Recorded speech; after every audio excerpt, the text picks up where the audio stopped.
sự áo nơ từ mây phang la và như bác sĩ rằng tôi như nhà ta nếu không lại gần là sao phang la thành ra với sự áo nơ từ mây phang la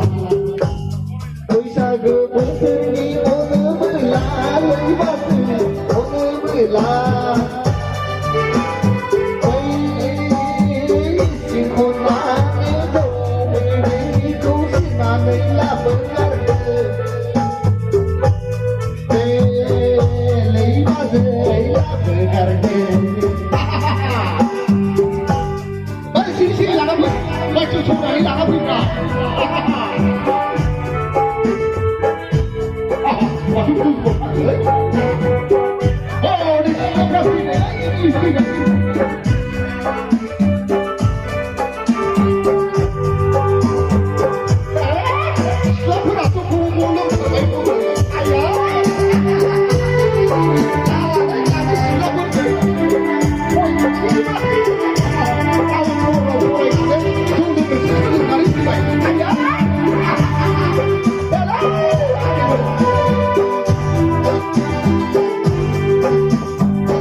dầu phang la sinh ra với sự áo nơ mây phang la sinh ra với sự áo nơ dầu phang la sinh ra với sự áo nơ mây phang la sinh ra với sự áo nơ dầu phang la sinh ra với sự áo nơ mây phang la sinh ra với sự áo nơ dầu phang la